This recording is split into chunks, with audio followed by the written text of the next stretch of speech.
Jadi tantangan kita bangun masjid itu bagus, tapi yang terpenting bukan hanya membangun fisik masjid, tetapi membangun karakter orang yang menghidupkan masjid itu. Satu. Yang kedua, wal mushafu gharibun fi manzili qaumin la yaqra'una fihi. Quran itu menjadi asing di dalam rumah yang penghuninya nggak pernah baca Quran. Nah, sekarang kita perhatikan di rumah kita, Quran kita tuh berdebu kadang. Kalau Quran kita itu berdebu, berarti kadang baca Quran di rumah itu. Pajangan aja. Kalau berdebu masih lumayan. Ada napas membuka Quran berayap. Apa namanya ini? Dimakan rayap Qurannya. Ada nggak? Ada. Saking lawasnya kadang membuka Al-Quran.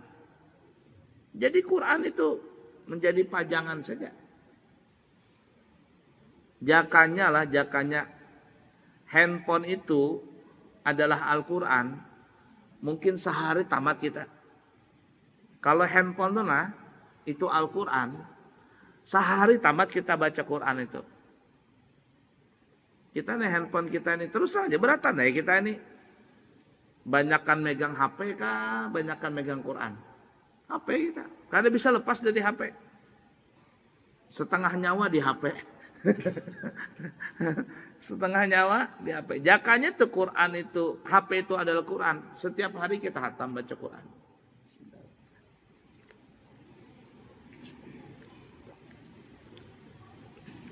Jadi intinya jangan Al-Quran itu dijadikan asing. Berdebu Quran sampai bukulat, sampai dimakan rayap, jangan. Yang ketiga, wal Qur'anu gharibun fi jawfil fasiq. Quran itu terasa asing di rongga tenggorokannya orang-orang yang fasik.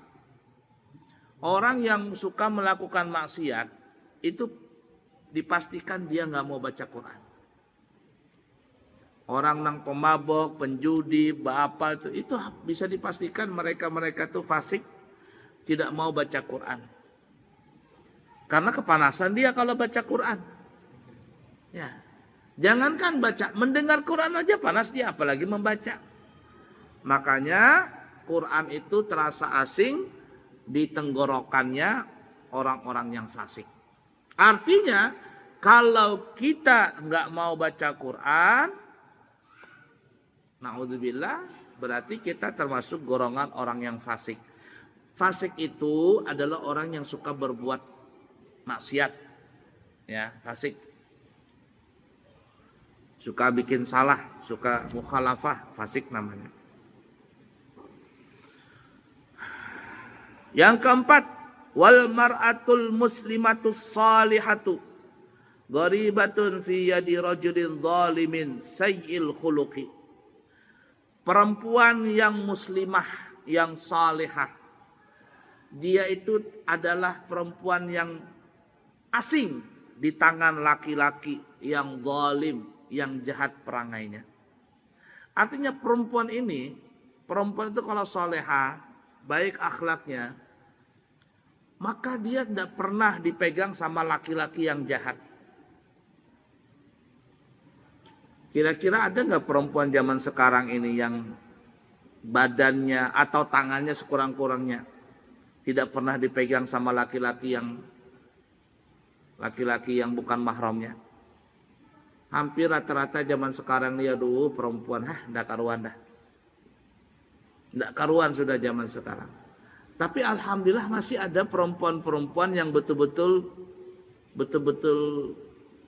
segelannya itu luar biasa.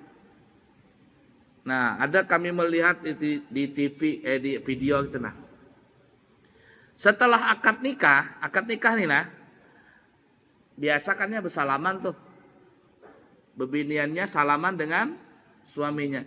Ini karena perempuan ini nggak pernah bersentuhan dengan laki-laki yang bukan mahramnya, dia itu nggak bisa salaman sama suaminya. Keringatan dingin, mau salaman tuh nggak bisa.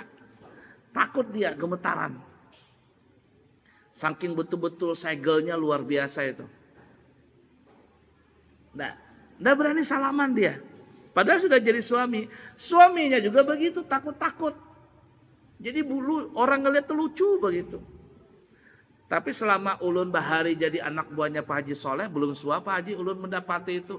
Imbah Tuntung menikah, itulah akad nikah. Kemudian ada pengantin yang ibarat kata paras dingin begitu bebininya. Ada padahal menyambar. Mak.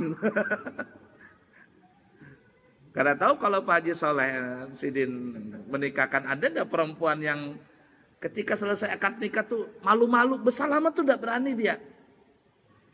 Betul-betul luar biasa tuh perempuan. Lakiannya juga begitu, bingung, menggetar.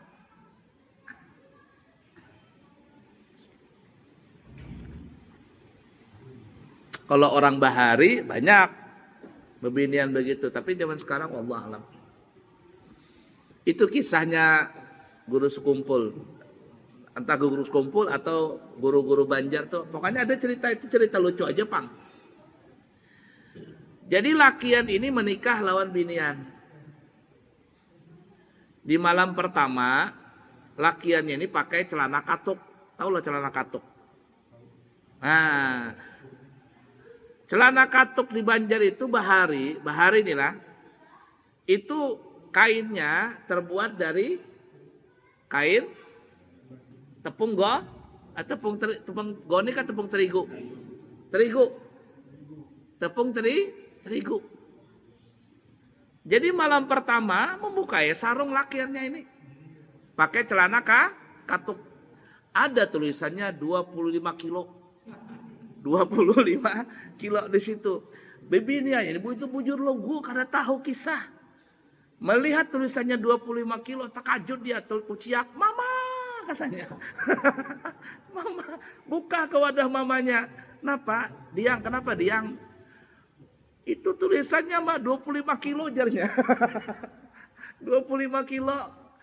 Yang mana? Yang itu jarnya tulisannya 25 kilo. Itu saking perawannya tuh gadis itu. Bahari kan kada tahu. Oh zaman sekarang kekanakan ya Allah, enggak karuan. Saking lugunya tuh tuh kuciak dia. Mama katanya, berkelubun lawan mamanya. Kenapa? Diang, ada tulisan 25 kilo, berat benar jarnya. Nah, jadi beruntung kalau ada orang atau kita punya anak kita itu perempuan gak pernah dipegang sama laki-laki yang bukan mahram. Buntung sekali. Ya sekurang-kurangnya istri kita lah. Kita punya istri, kalau hendak bersalaman dengan laki yang bukan mahram, kalau bisa jangan. Ya, jangan. Cukup nanti mahramnya yang bersentuhan atau suaminya sentuhan cinta. Kalau yang bukan mahram jangan.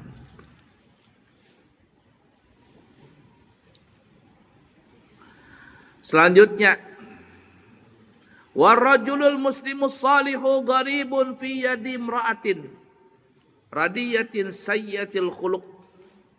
Dan laki-laki muslim yang saleh, dia itu asing dari sentuhan perempuan yang jelek akhlaknya.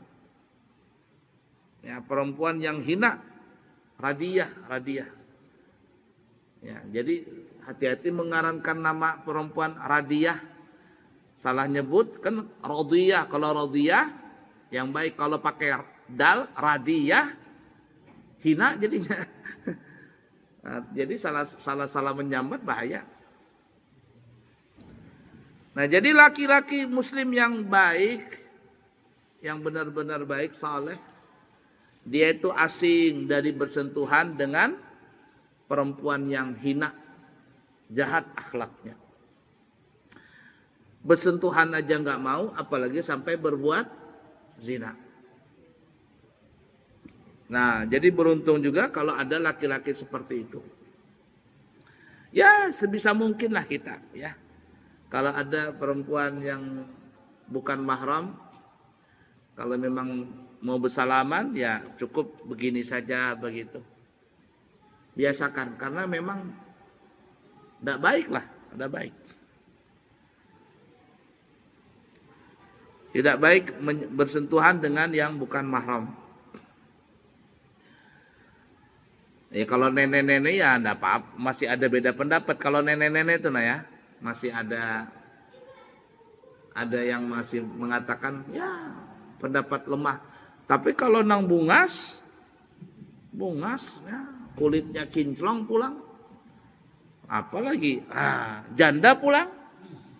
Sekarang janda semakin di depan ini. Kita ini bahaya, namanya laki-laki kan setan tuh, namanya setan menggoda. Salaman begitu, mulusnya tangan janjarnya. Nah ya Pak, lalu aja setan datang itu menggoda kita. Makanya usahakan lebih baik jadi laki-laki yang asing. Artinya laki-laki yang tidak bersentuhan dengan perempuan yang bukan mahram. Terakhir, yang keenam, wal alimu gharibun baina qaumin la yastami'una ilaih. Orang alim itu merasa terasing kalau dia berada di satu kaum, tapi kaumnya itu masyarakatnya nggak mau belajar sama dia, nggak mau mendengar. Jadi apa yang terjadi? Nggak dimanfaatin tuh ulama tadi. Nggak ada yang mau belajar. Dan ini yang zaman sekarang tuh hampir terjadilah banyak seperti itu. Ada guru di kampung, padahal alim sih Din. Ya, cuman ya tadi karena di kampung dianggap biasa saja. Ya, berselamatan paling-paling suruh baca doa. Padahal Sidin baca Quran bagus, fikihnya bagus. Cuman dianggap remeh sama orang kampung. Ketika ada peringatan Maulid, Isra Mi'raj dan sebagainya yang diundang ustadz dari luar. Sekali memberi amplop 5 juta, 10 juta. Belum akomodasi hotel, mobil dan sebagainya. Kalau ceramahnya bagus, lucu aja. Lucu. Nanti datang bolehkan dari ceramah ditanya, apa isi ceramah tadi? Lucu, ceramahnya lucu. Kalau hendak mencari penceramah yang lucu, sekali aja mengundang pelawak begitulah. Tapi itulah fenomena zaman sekarang. Buya Yahya yang kapan datang tuh malam Jumat kamu? Itu kan sezaman dengan saya. Cuman beda sekolah. Dia sama Ustadz Agus Herul Huda dia. Nah, dia beda, tapi satu pernah ketemuan di sana. Beliau pernah itu diundang ceramah begitu di satu majelis. Kemudian beliau masuk, kata beliau, ayo sudah mulai katanya, mulai. Kata panitia nanti dulu Buya katanya, nunggu Pak Kiai datang. Ya masih ada hormat kan ya sama kiainya. Oh ya sudah. Duduk makan kacang, beliau minum. Kata beliau, sudah kedatang Pak Kiainya. Yang mana kiainya? Mana? Saya mau kenalan nih. Kan hormatin nih. Kata tuan rumah, itu kiainya yang duduk di samping sana. Ya Allah, kata Buya Yahya, dari tadi nih kiai ada, cuman saya nggak tahu. Ketika beliau datang pakai sepeda motor biasa saja, tidak ada orang yang mau salaman. Ketika saya datang orang berebutan bersalaman. Padahal, kalau ibarat kata nih ya, kalau nanti ada orang kampung meninggal, yang diundang tuh bukan saya. Yang dipanggil beliau. Kalau ada masalah beliau yang turun tangan, saya ini cuma sekedar ceramah saja. Beliau ceramah akhirnya nasihatin sama orang kampung. Sama masyarakat situ, nih hormatin guru di sini. Beliau datang, beliau cium tangan begitu. Dan memang seperti itu adabnya. Nah orang kita ini terkadang guru-guru yang ya namanya level kampung begitu. Dianggap remeh. Penceramah dari mana begitu. YouTuber karena menang YouTubernya aja. Wah sudah. Mahalnya ngundangnya berpuluh-puluh juta. Tapi yang ustadz di kampung dibiarkan begitu, kasihan tersisih. Padahal nanti kalau ada masalah meninggal dunia kah atau masalah fikih kah, siapa yang ditanya? Kiai itu, kiai kampung tadi. Nah Buya Yahya itu mengajarkan kepada kita semua supaya hormati guru-guru yang memang alim itu, yang memang alim. La ilaha illallah. Nah jadi bagi kita dengarkanlah guru-guru kita yang mereka mengajarkan ilmu. Ya, jangan sampai guru kita itu merasa terasing karena nggak ada yang belajar dengan beliau. Padahal beliau siap-siap nih, saya ajarkan, ya, saya mengajarkan ilmu ini, ilmu itu. Tinggal masyarakatnya saja mau belajar apa enggak. Nah itu tuh, ya. Itulah 6 masalah yang kita tadi bahas. Baik, kiranya cukup sekian dulu. Ya, sudah sampai waktu. Semoga bermanfaat. Subhanakallahumma bihamdika asyhadu an la ilaha illa anta astaghfiruka wa atubu ilaih. Wa akhiru kalam. Wassalamualaikum warahmatullahi wabarakatuh.